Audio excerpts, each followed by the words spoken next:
ঠিকঠাক, মন্ত্রিত্ব আমার ঠিকঠাক, আমার রাজত্ব আমার ঠিকঠাক, তাতে যদি 100কে সরিয়ে দিতে হয় সেটাও তোমরা করে দাও, কোনো অসুবিধা নেই।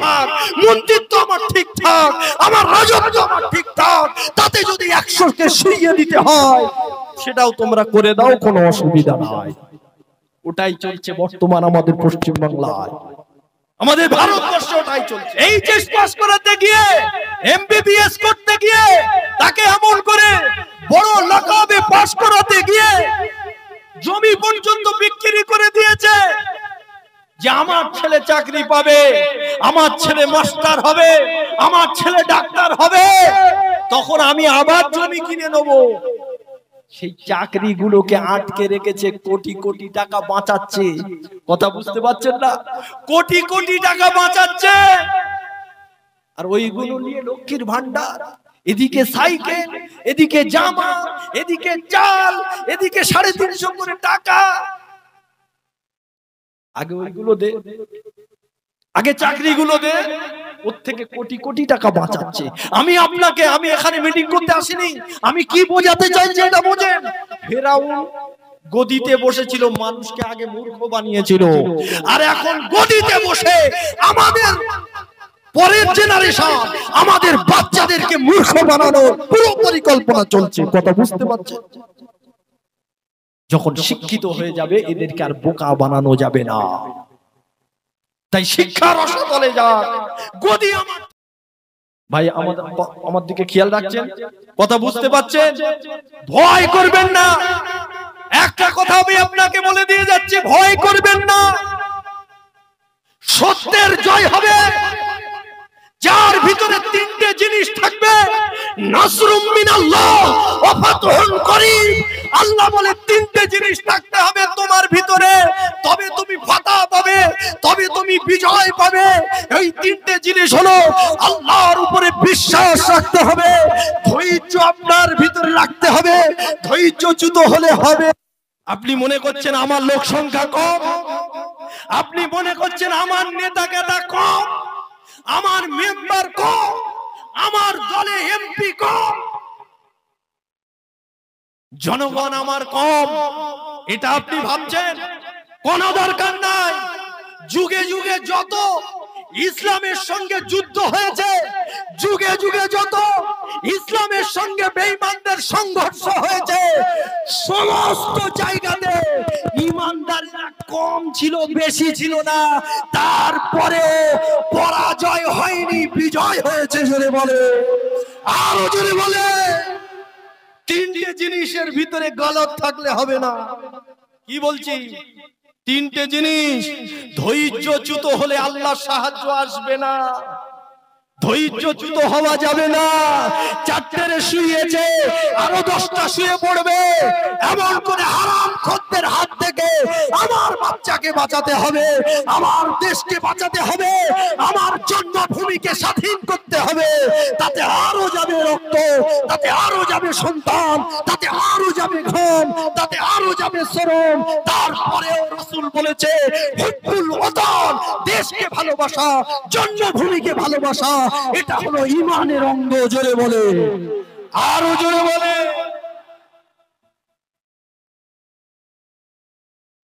কথা বুঝে আসছে বাপ?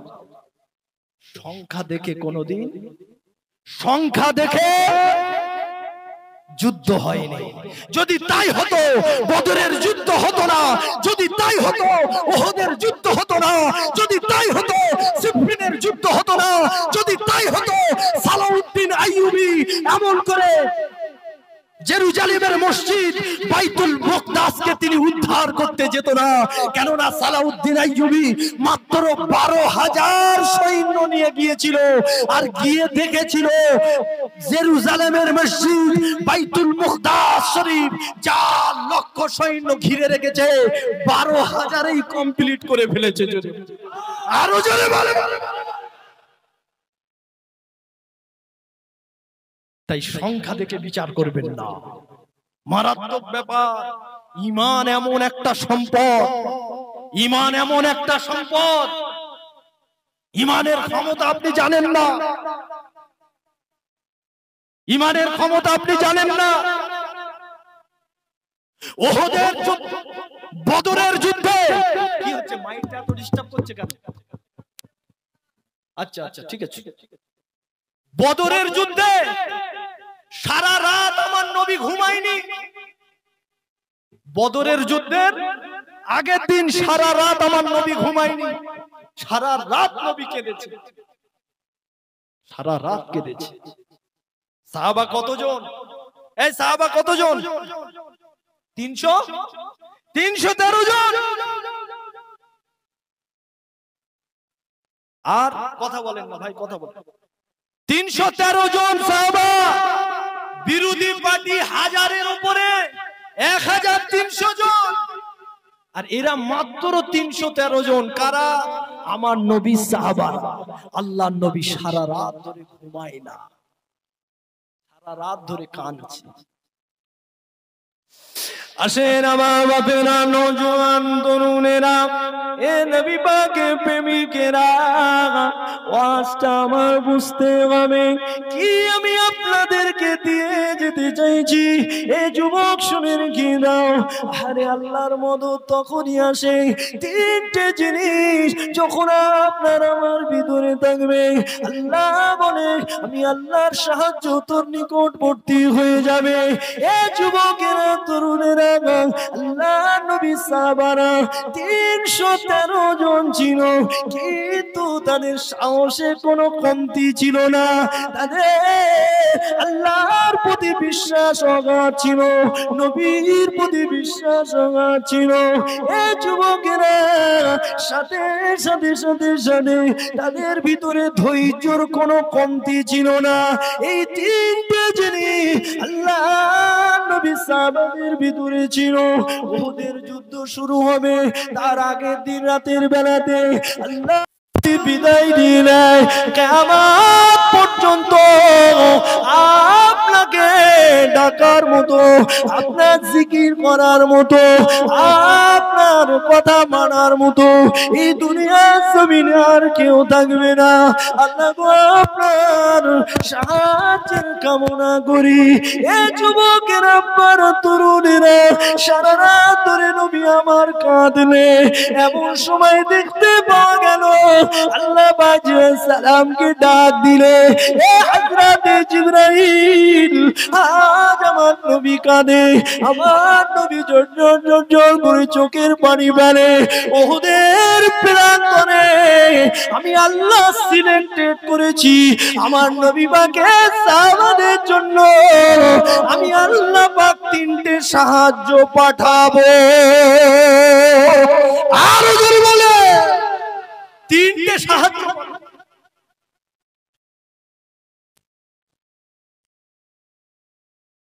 ওহদের প্রান্তরে, ওহদের যুদ্ধতে আল্লাহর পক্ষ থেকে তিনটে সাহায্য এসেছে। তবে আগে সাহাবাদের তিনটে জিনিস ঠিক ছিল। তিনটে কি কি বলেন? বলেন। ধৈর্য, পালালে হবে না, বাপের বেটা রুকে থাকবেন। ধৈর্য, আল্লাহর প্রতি অগাধ বিশ্বাস, ঈমান অর্থাৎ ঈমানি পাওয়ার। আরেকটা কি বললাম? সাহস নিয়ে এগিয়ে যেতে হবে।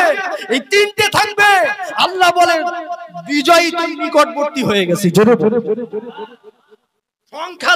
সংখ্যা টংখ্যা দেখে কোনো কাজ হবে না, ও অনেক এমএলএ মন্ত্রী দেখে কোনো কাজ হবে না।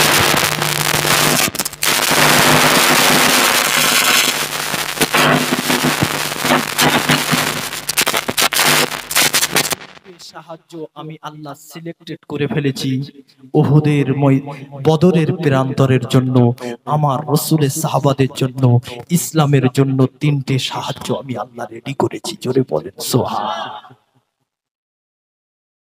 যুদ্ধের ময়দানে যখন আমার নবী গেলেন,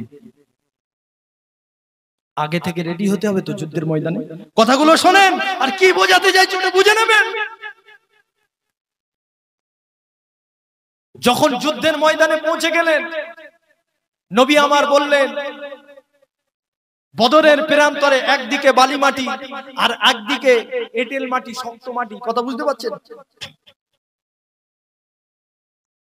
আচ্ছা বলেন, এঁটেল মাটিতে হাঁটা সহজ না বালি মাটিতে?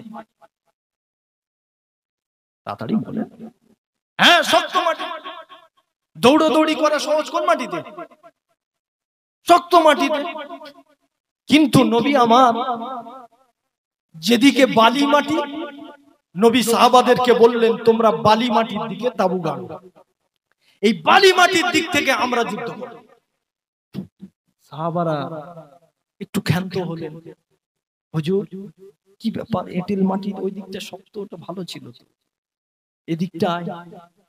নবী বললেন এটা কৌশল, হিকমত। যুদ্ধের ক্ষেত্রে হিকমতটা খুব বড় ব্যাপার। ওহদের প্রান্তরে নবী পাকের দামদাম মোবারক শহীদ হয়েছিল না? কৌশল ঘেঁটে ফেলেছিল সাহাবারা, কৌশল ঘেঁটে ফেলেছিল। সাহাবাদের ভিতরে, কিছু সাহাবার ভিতরে গনিমতের মালের লোভ এসে গিয়েছিল, ওই যুদ্ধেতে পরাজয় হয়েছিল। কথা বুঝতে পারছেন? কৌশল ঘেঁটে গিয়েছে, ছক ঘেঁটে গিয়েছে, আর ছকটা ঘাটার কারণ হলো দুনিয়াবি লোভ এসে গেছে, গনিমতের মালের লোভ এসে গেছে। এদিকে বেঈমানরা ছুটে পালানোর রাস্তা পায় না, এদিকে মুসলমানরা মনে করেছে আমরা জয় হয়ে গেছি। বেঈমানদের যে অস্ত্র শস্ত্র মাল জাল যা রেখে গেছে, এর লোভ সাহাবাদের ভিতরে এসে গেছে, সব নিতে গিয়েছে, ছক ঘেঁটে গেছে, এই দিক থেকে পুনরায় এসে কাটতে শুরু করেছে। অগণিত সাহাবাকে সেদিন শহীদ করে, অগণিত সাহাবাকে শহীদ করেছিল। আমার নবী ১৫০০ বছর আগে বলেছিল আখিরি জামানার উম্মত গুলো খালি মার খাবে, লাঞ্ছিত হবে, অপমানিত হবে, অপদলিত হবে। সাহাবারা বলেছিল হুজুর তারা কি সংখ্যায় কম হবে? তারা মার খাবে কেন? তারা অপমানিত হবে কেন? অপদলিত কেন হবে? নবী বলেছিল সংখ্যায় কম হবে না, বরং তামাম কান্ট্রিতে, আল্লাহর দুনিয়ায়, তামাম জমিনে আমার মহব্বতের উম্মত ভরে যাবে। সাহাবারা বলে তাও মার খাবে কেন? তাও মার খাবে কেন? নবী বলেছিল তারা দাঁড়াতে পারবে না। তার মানে তারা দুনিয়ার ধন দৌলতের লোভে দৌড়াবে, দুনিয়ার মায়া মোহাম্মত, দুনিয়ার আশাই বিষয়, ধন সম্পদ তাদেরকে ডুবিয়ে ফেলবে, এই লোভে তারা পড়ে যাবে। 10 টাকা 20 টাকা 10,000 এরা বিক্রি হয়ে যাবে। কথা বুঝতে পারেন? নবী বলে এই কারণে এরা মার খাবে, এরা দুনিয়ামুখী হয়ে যাবে। ওই জন্য তবে যদি মুমিন আমরা হই, পাকা ঈমান যদি আমাদের থাকে, আল্লাহ নবী বলেন তোমাদেরকে কেউ পরাজয় ঘটাতে পারবে না, তোমাদেরকে কেউ লাঞ্ছিত অপমানিত করতে পারবে না। যদি আমি নবী দিয়ে গেলাম তারাক্তু ফীকুম আমরাইন, কিতাবুল্লাহ ও সুন্নাতে রাসূলুল্লাহ, এই দুটো জিনিস যদি তোমরা ধরে রাখতে পারো, আমি নবী বলছি তোমাদের পরাজয় হবে না। জোরে বলেন সুবহানাল্লাহ। কথাগুলো খুব ভালো করে মাথায় রাখেন। আজ আপনাদের ঈমানটা একটু পাকা করতে চাই। ঈমান নিয়ে যদি আমি আপনি আলোচনা করি, আমি আলোচনা করার কারণে আমার ঈমানটাও নিশ্চয় আল্লাহ পাকা করে দেবে। এ যুবকেরা আপনারাও শুনবেন, আপনাদেরও ঈমান পাকা হবে। উহুদের প্রান্তরে আল্লাহ নবী সাহাবাদের 3টে জিনিস ঠিক ছিল, তাই আল্লাহ পাক সাহায্য করেছিল।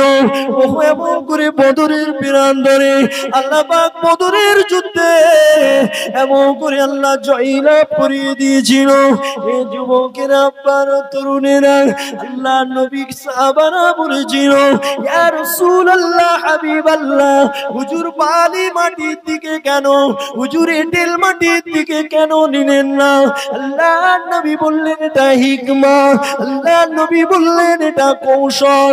এ যুবকেরা যুদ্ধ শুরু হবার কিছুক্ষণ আগে দেখা গেল রহমতের মানি ঝরঝর করে বর্ষণ হতে লাগলো। এইবারে বলো এঁটেল ভালো না বালি ভালো? তাড়াতাড়ি বলো। কেন এঁটেল মাটি কি হয়েছে? সেই একটা ছেলে দেখেননি দৌড় গিয়ে স্লিপ মারে, স্লিপ মারে মাল হয়ে গেছে, অন্য কাদা হয়ে গেছে। ঘোড়া দৌড়তে পারবে, তীর ধনুকলে যেতে পারবে? আর এদিকে বালি মাটির অবস্থা কি হয়েছে? সিমেন্টের মতো হয়ে গেছে। দুর্মুসলিয়ে মারা লাগে না, মারা লাগে বালিতে। ঘরের ভিতি বালি ঢুকে দাও, দেয়ার পানি মেরে দাও, সিমেন্টের মতো এঁটে যাবে, দুর্মুস করা লাগবে। তো আমরা মন বোঝানির মতো একটু একটু মারি দাও। কথা বুঝতে পারেননি? হ্যাঁ, ও যেখানে যা চালামালা আসলে ঠিক ঢুকে যাবে, পানি দিয়ে দাও। যুদ্ধ শুরু হবার আগে কি হয়েছে? রহমতের পানি ঝমঝম করে স্টার্ট হয়ে গেছে। ওদিকে হড়কে গিয়েছে, হড়হড়ে হয়ে গেছে, অন্যথায় কাদা হয়ে গিয়েছে, আর এদিকে যেন জমে গিয়েছে। জোরে বলেন তো সুবহানাল্লাহ। হ্যাঁ, ওদিকে তিনটে জিনিস ঠিক আছে বলে রহমতের বৃষ্টি এসেছে, সাহায্য এসেছে। জোরে বলেন সুবহান। আপনাদের সব ঠিক আছে? হ্যাঁ, আজকে ভাঙড়ে এসেছি তাই তো। হ্যাঁ, একটু ইমান পাকা করে দিয়ে যাই। বিশাল ঝড় ঝামটা তো আপনাদের উপর দিয়ে যাচ্ছে না? হ্যাঁ, সাথে আছি ইনশাআল্লাহ, আপনাদের সাথে আছি। হয়তো এসে আপনাদের সাথে লাগতে পারি না, দোয়ায় আছে। আসেন আমার বাপেরা, নওজোয়ান তরুণের আব্বারা, এ নবী পাকের প্রেমিকেরা, আল্লাহ নবী বদরের প্রান্তরে যুদ্ধের আগে রাতে দে নবী আমার সারা রাত ধরে ঘুমায় না। আল্লাহ নবী সারা রাত ধরে কাঁদতে লাগে। আল্লাহ পাক তিনটে সাহায্য আমার নবী পাকের জন্য, বদরের প্রান্তরে যুদ্ধের জন্য আল্লাহ পাক সিলেক্টেড করে বেরিয়েছে। এ হযরত জিবরাইল, যাও আমার নবী পাকের কাছে চলে যাও। আমি আল্লাহ পাক আমার হাবিবের চোখের পানি সহ্য করতে পারি না। আমার নবী পাকের সাহাবাদের ঈমান আমি আল্লাহ বড় খুশি হয়ে গিয়েছি। ওদের ধৈর্য আমি আল্লাহ বড় খুশি হয়ে গিয়েছি। ওদের সাহস আমি আল্লাহ বড় খুশি হয়ে গিয়েছি। এ যুবকেরা, সাহসের কি দেখেছেন? 313 জন, 1000-এর উপরেও আছে। তারপরেও সাহাবারা পিছপা হাঁটে না, সাহাবারা গিয়ে গিয়েছেন। আমাদের সঙ্গে আল্লাহ আল্লাহর রাসূল রয়েছে। এ যুবকেরা, তরুণেরা, এ নবী পাকের প্রেমিকেরা, আল্লাহ পাক সালামকে ডাক দিলে, এ হযরত জিবরাইল রে, এই মুহূর্তে আমার নবী পাকের কাছে চলে যাও, আমার দোস্তর কাছে চলে যাও, আমার হাবিবের কাছে চলে যাও। আমি আল্লাহ পাক যা সুরাতের মোহাব্বতে, আমি আল্লাহ পাক যার ইশকে দিওয়ানা হয়ে আমি আল্লাহ জমিন বানিয়েছি, আমি আল্লাহ আসমান বানিয়েছি, আমি আল্লাহ ফেরেশতাদের বানিয়েছি। तमाम কায়নাতের মালিক হলাম আমি আল্লাহ। আর আমার হাবিবকে আমি আল্লাহ तमाम কায়নাতের বাদশা করে দিয়েছি। যাও আমার বাদশার কাছে চলে যাও, যাও আমার দোস্তর কাছে চলে যাও, আর গিয়ে সুসংবাদ শুনিয়ে দাও, আমি আল্লাহ বদরের প্রান্তরের জন্য আমার নবী সাহাবাদের সঙ্গে 1000 ফেরেশতা নিয়োগ করে দিলাম। আরো জোরে হবে নারে তাকবীর। যেদিন আমরাও বেরোবো না, সেদিন পালাবার রাস্তা খুঁজে পাবে না। কথা ঠিক না বেটি? হ্যাঁ, আল্লাহ বলেছিল 1000 ফেরেশতা নিয়োগ করে দিলাম, আমার হাবিবকে গিয়ে শুনিয়ে দাও। এই বাপ, গাড়ি টাড়ি ওদের ঠিক আছে তো? হ্যাঁ,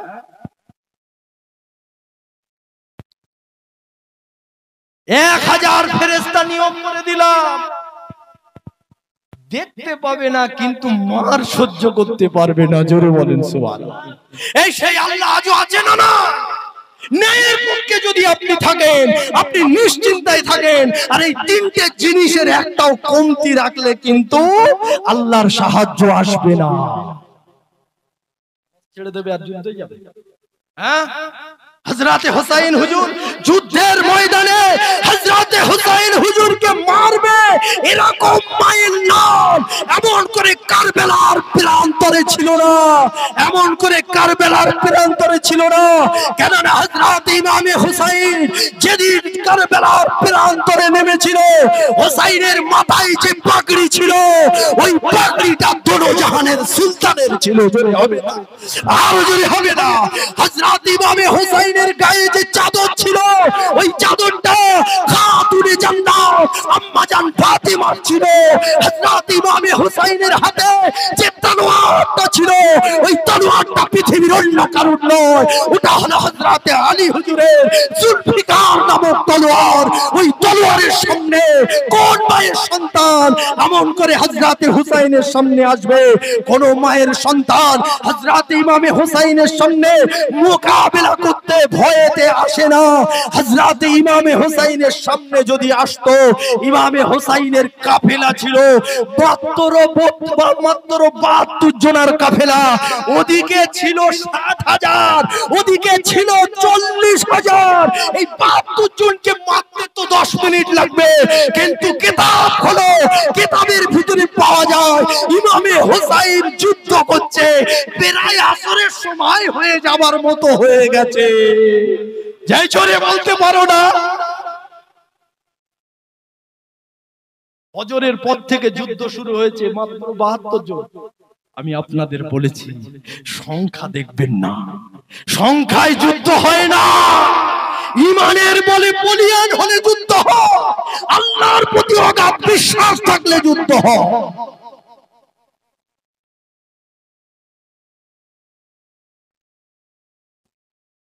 সংখ্যা দেখবেন না।